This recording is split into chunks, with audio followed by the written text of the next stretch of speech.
Hello and welcome. So before starting with today's daily news analysis, I have a short announcement to make. So we are starting with a personal guidance program for the essay paper, Civil Services 2022. So this is for candidates who want to prepare for essay writing and actually for this mains 2022. But I feel those candidates also who have appeared in the prelims, for some reason their cutoff is not very close, but they were decently prepared. So they can also do this because this is a good time to work on, hone your essay skills, writing skills. You have relatively less pressure before the next prelim cycle. So even those who are appearing for 2023 can also do this. It will be a good idea to do it right now.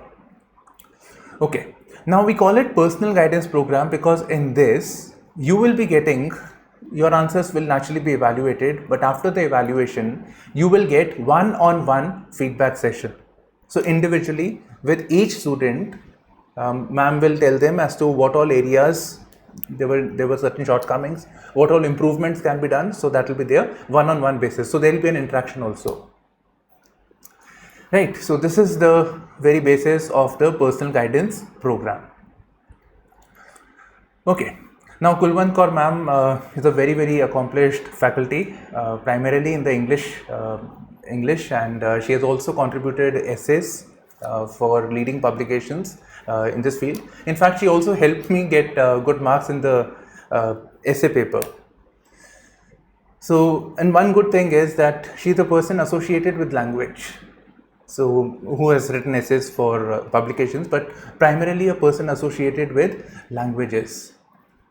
So, the nuances of essay writing, the language, the improvements that can be made. I have seen people who keep writing, however, multiple times. They don't know how to use the other connectors, how to link the essays. So, this feedback will really help. And it's not publications, actually, it's even the newspapers like Indian Express or articles have been published. So, it will be greatly benefited by this. Okay, so this is there. Now, you will get the topics for analysis on Saturday. So, Saturday you will get two topics. One would be on the philosophical side and other is issue based, and you have to attempt both the essays.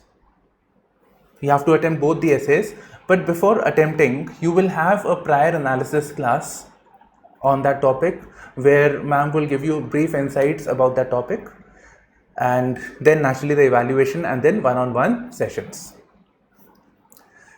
Now moving on with the daily news analysis for 14 June. So as always, we are doing the Hindu newspapers, Delhi edition, and I got opportunity to use a lot of PIB today. So first we have the article on retail inflation. So front page, it eases to 7.04%. Now naturally the question arises, some month you are saying this inflation, that inflation. So what time period are we referring to?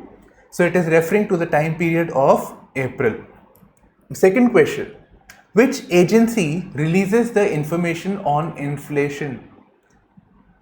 So which agency is related, giving all this data? So this data is coming from the National Statistics Organization.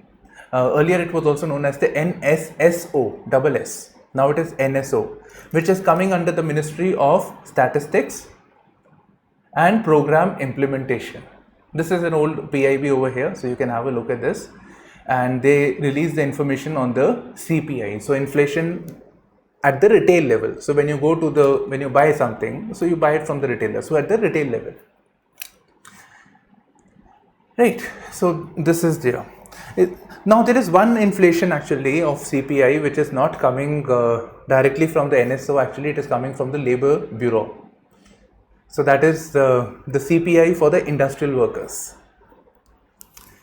Okay, now they say that we don't really have reference of this in this particular article, but we have analysis of the inflation data by some agencies, credit agencies, etc.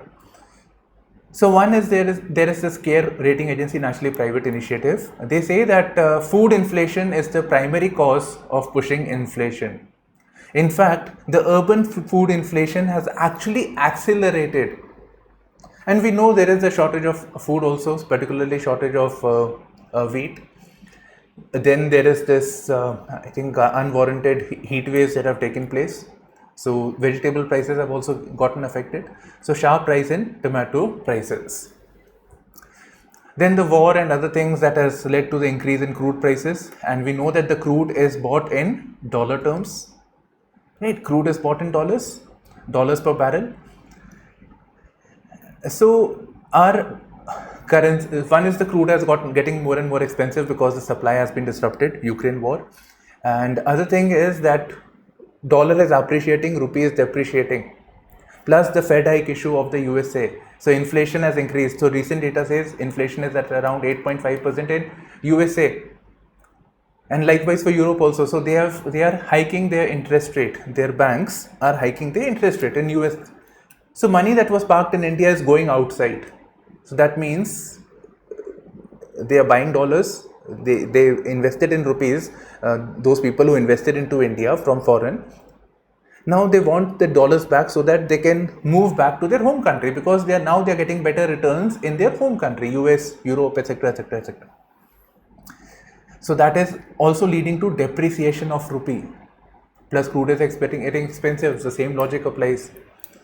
So there is a double whammy of the rise in crude prices and the depreciation of the Indian rupee. And the respite on this is unlikely. And I'll tell you something, what this article is not stating over here. Some months back, no, maybe last month, there was this article which said, lot of articles which said that the wholesale price index, price inflation is at 12 to 14%. Now remember, wholesale price inflation. So the inflation at the wholesale level, and wholesaler sells it to the retailer. And at the retail level, it is at 7%. That time it was 6%. So naturally, this means that the retailer is buying it from the wholesaler. So the inflation is high, but it is not transferring the same inflation to the consumer, same price rise to the consumer. So this higher WPI indicates that the inflation or the price rise will be transferred from the wholesaler to the retailer, and retailer will transfer it to the consumer.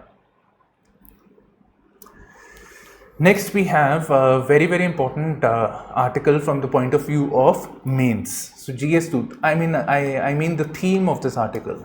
So GS2 mains over here, Constitution section.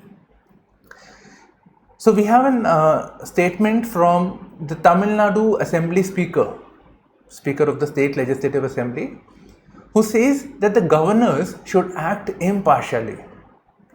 So role of the governors of the states, and the challenges with the issue of cooperative federalisms. So that issue is very, very important. And here naturally we get reference of the NEET based admissions.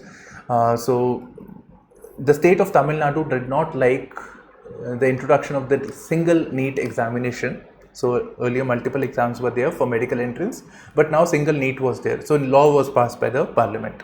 So the state of Tamil Nadu had a problem with this, and they wanted this to be repealed, at least in their state. So they had passed a law. Now the governor of the state of Tamil Nadu was not clearing this. And governor is said to be the representative of the union. And here we have the government of Tamil Nadu, then we have the government of Maharashtra, the states which are in the opposition, not from the BJP. So it is these states which are having more friction with the office of governor over here. So this is a very, very important theme from the point of view of exam. Now look at the controversies that are taking place in West Bengal. Mamata Banerjee and the governor over there.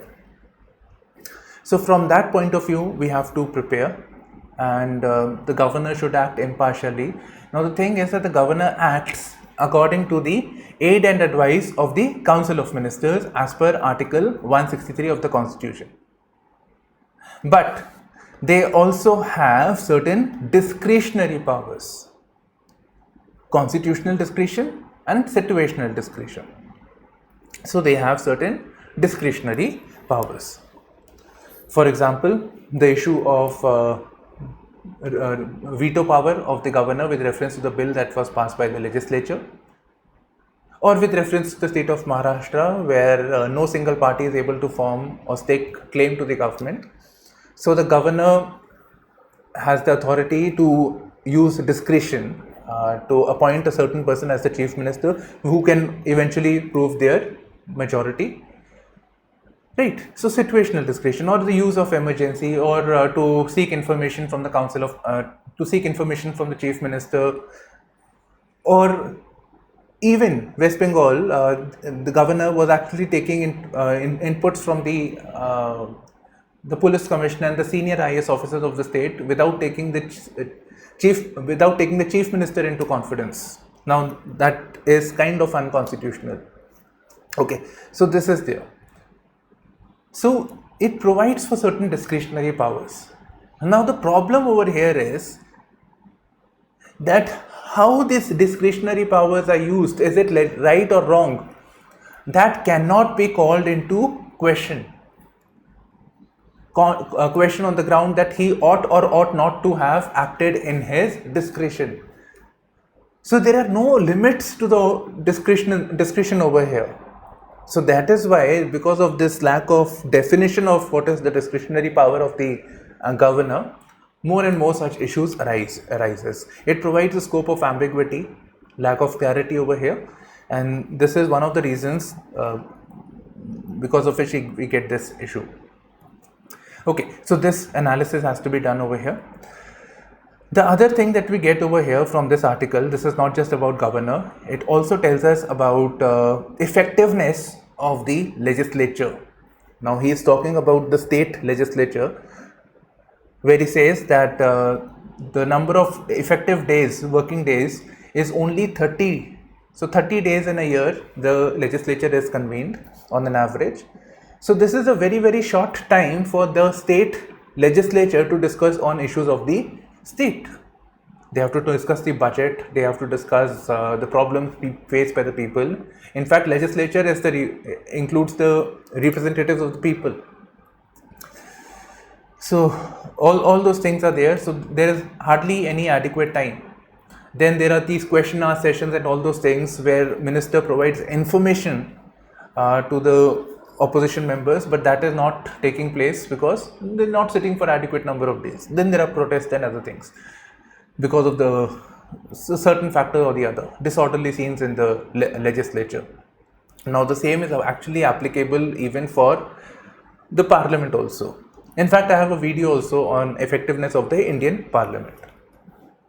So we get two themes. One is the role of the governor and other is with reference to the effectiveness of the legislature. And legislature is both at the state level as well as for the parliament. Next is Jaishankar visits Paderu, promises aid to tribals. Now the question is, Paderu, where is it located? Andhra Pradesh. We have the foreign minister. So that was the first thing that came to my mind actually when we read this. Now I find this article important for the prelims perspective. So Jaishankar, when he was going to this Paderu, which is actually in Andhra Pradesh, where there are tribal people. So he was chairing a review meeting with senior officials at the Integrated Tribal Development Agency. So Integrated Tribal Development Agency office in Paderu. Fine, so here you were talking about this.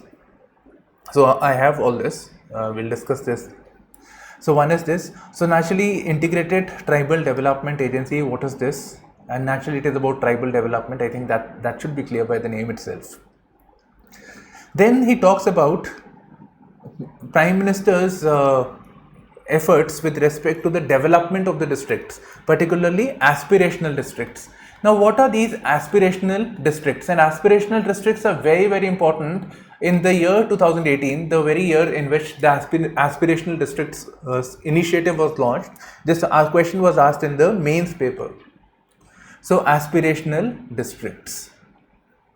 And this program has actually been appreciated by the world, including the United Nations Development Program.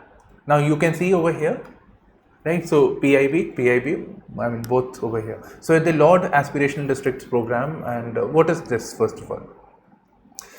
So aspirational district is not for the entire country, it is only for certain states, particularly the most backward states, backward regions, and backward regions, as we know, are infested with left-wing extremism. So the idea is to bring about development in the most backward districts of the country.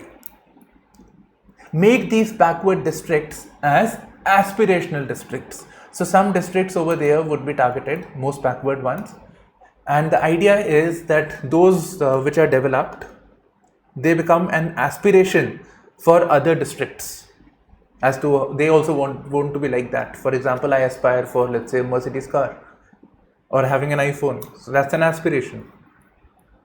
So backward districts being transformed into aspirational districts, and actually that means more developmental works should be done over there, right? Schooling, connectivity, healthcare facilities, digital communication, electricity. I forgot the name. Saubhagya Yojana, Har Ghar Sahaj Bijli. Can't recall. Just forgot. Okay. Right, so these are certain things over here. So this is there, and then he talks about earlier Minister Jaishankar went round an exhibition of tribal products. Tribal products. Okay, I feel that, and also the issues with reference to the Forest Rights Act, so that is also mentioned. Okay, tribal products. I feel this is important. Tribal art and measures taken by the government to promote the tribal economy. So those are the things which I feel we should actually focus upon from the prelims also, from the mains perspective also. In fact, in GS1 again, topics have been asked repetitively on the tribal issue. So even in the 2021 mains paper. Okay, now let's move forward with this ITDA. So Integrated Tribal Development Agency. So this is the PIB from 2015, and this is with the Ministry of Tribal Affairs. So if this agency is releasing it, so primary responsibility would be for Ministry of Tribal Affairs. So that is why this ministry is releasing this information via the PIB. Okay, so we have the Integrated Tribal Development Agency, then we have Integrated Tribal Development Project, and then micro projects. Now naturally my attention drew to the issue of what are these micro projects over here and what all things are they doing in this districts. And I think it should be very, very clear. Overall developmental activity, creation of infrastructure, so those are the things that have to be done. Now this PIB also says that Ministry of Tribal Affairs issued operational guidelines on how these things will be taking up. The agency project, then tribal research initiatives, micro projects, all of this will take place. Okay, so I went to this website, and this is the link. I'll post it in the comment section over here, right? So post it over here, and look at the bottom. It will be very, very small for you. It says micro project. So this was this entire document for Integrated Tribal Development Agency and the projects that are being undertaken. So there it says, you can see this, nobody specifically says as to what all things are part of the micro project, but within this we get certain things like they are seeking information about the types of irrigation is done. So major, medium, minor irrigation, dug well, shadow well, they are seeking information. That means these are parts of these initiatives. Likewise, with reference to forest, and of particular interest is minor forest produce.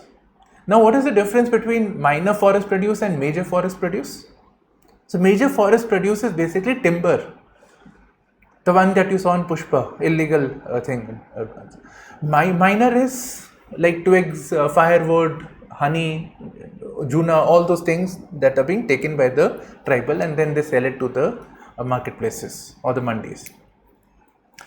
Then drinking water facility, then social amenities. Which all amenities are there? That means if they're talking about these amenities, that means these amenities should be there, or this is the idea of this micro project or the Integrated Tribal Development Project. I'll give you the case study. This is basically case studies of different districts, tribal districts. Okay, I wasn't really interested in the opinion section today.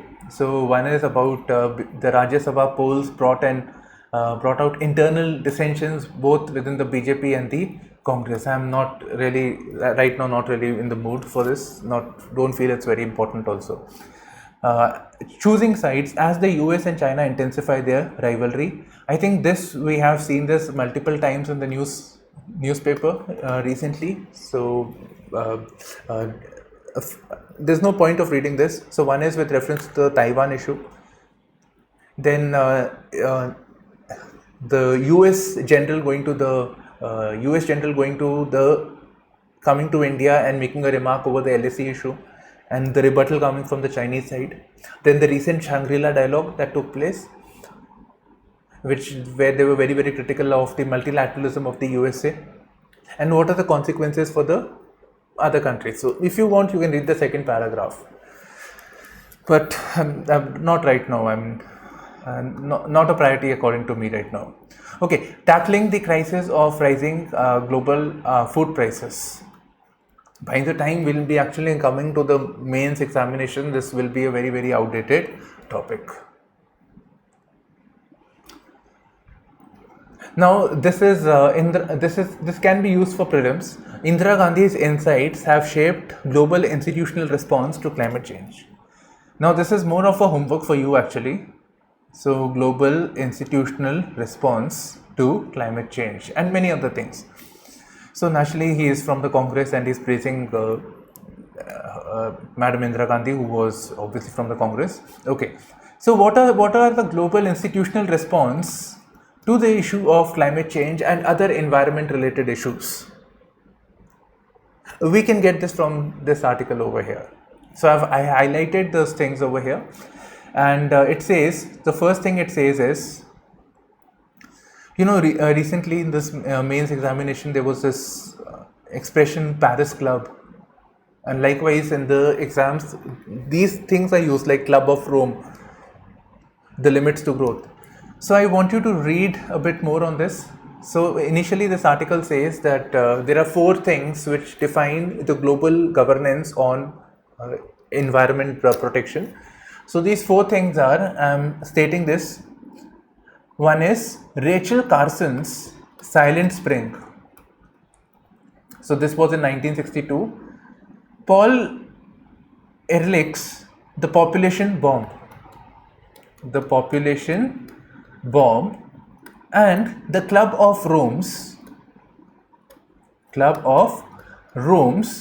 The Limits to Growth, right? So limits to growth. So this is important, particularly this one. So this was in 1972. Okay. Now I have marked this Ramsar, and Ramsar is associated with the Ramsar sites of the wetlands, right? So this we get. Then she played a very pivotal role in the enactment of the Wildlife Protection Act. And what does Wildlife Protection Act deal with? So national parks, right? Anything to do with protection of the wildlife, plus the sanctuaries and the national park, that comes under the Wildlife Protection Bill.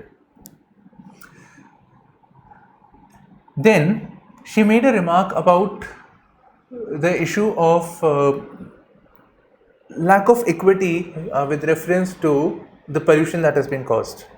So the developed countries are using the bulk of the natural resources. They are causing bulk of the pollution, like America, Europe, etc.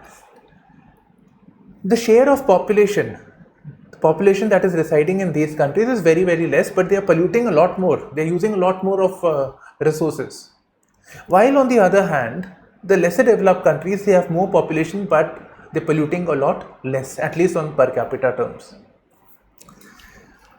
And we also have the issue of climate change. So we have inherited climate change by the activities of the West in the previous century, especially for the independence of our countries, decolonization. So they have played a very, very important role in that. So she talks about injustice and inequity in the fact that countries with a small fraction of the world's population consume the bulk of the natural resources, and that has caused the degradation of the environment. Now, present day, the debate on common but differentiated responsibilities can be drawn from this. Then Atharveda talks about how ancient India recognized the need to conserve or maintain the ecological balance. Then it talks about the Stockholm Declaration. Then the UN framework, the Rio Earth Summit and the UN Framework Convention on Climate Change and the UN Convention on Biological Diversity. So we get certain things that can be taken up for our prelims. In fact, if you just Google important initiatives or international conventions, environment related conventions, you'll get that thing also. This is inflation numbers. So again, with inflation also, we have two sources of inflation. One is naturally from the government, and that comes from the NSO, and other is obviously from the private estimates. And one such agency is the CMIE. So Center for Monitoring Indian Economy, and it is what is this? This can be asked in your prelims. A leading business information company, and it is primarily an independent think tank. And the government's claim on unemployment, that they say unemployment is not a problem, while the CMI normally says that it's much worse as compared to what the government is saying. The government is hiding data. But this is the first time that they have said that there is a recovery in the employment scenario. So this is a good sign overall. I just wanted to say that CMI releases the data on employment over here. Now, what all things it is saying? We see this V-shaped curve. It was asked in the mains examination. Okay, so bouncing back. So after the lockdown, the economy is bouncing back. There is a revival over here. We are on the road to recovery, and we are seeing a shift from agriculture to industrial sector. So industrial sector, we see migration of labor from agri to industry, which is a good sign. And bulk of this is coming from the real estate and construction sector. Now, why is this important? Because construction sector is responsible for bulk of the labor force. Right? It's labor intensive work you would have seen on the factory sites. But if you compare this with an automobile industry, much lesser workers with reference to the investments that or capital that has been invested. So real estate and construction activities promote lot more employment, especially for the this is informal, but at least it creates employment. So shift in jobs, that is what it is saying. And so higher share of people employed in the manufacturing sector. Now this draws my attention to something else, national manufacturing policy. So there is a policy how to promote the manufacturing sector, and the government is doing a number of things in addition to this also. So one of the goals is that 25%, at least 25% of a labor force should be into the manufacturing sector. So we need to create more jobs in this sector. We need to move away people from agriculture. Agriculture, we have this disguised unemployment, seasonal unemployment. So let's move them from farm to non-farm sector, particularly in the manufacturing sector. Because presently, even in the service sector is again not very employee intensive. The IT, as you can see, so it is service sector is contributing about 64-65% of the GDP, but it is having only 25%, and with the automation things will change. It's already changing, and same holds true for manufacturing also. But nevertheless, the idea is to have more share of people in the manufacturing sector, increase it to 25%. Next is Pandits refuse to rejoin duty in Valley, naturally because of the issue of security concerns. Now, those of you who are preparing for mains 2022,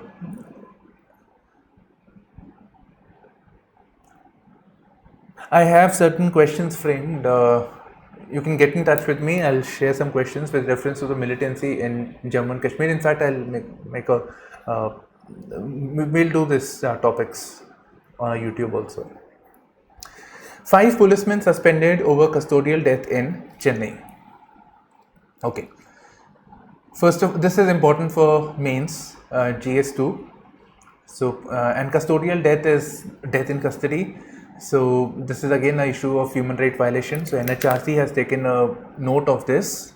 Let me share something with you right now. No, not this. Just a second. Huh? Yeah. So according to NHRC, we have data of 2000.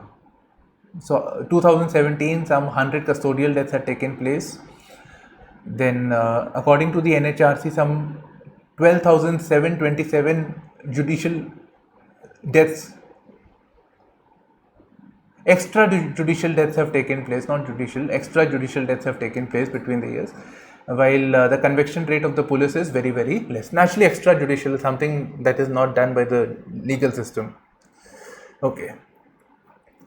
So what steps need to be taken, right? So some safeguards should be there, like the presence of lawyers, or according to the National Legal Services Authority, there should be some accountability of the police. There should be a separate investigative wing, so people who are having expertise in investigation.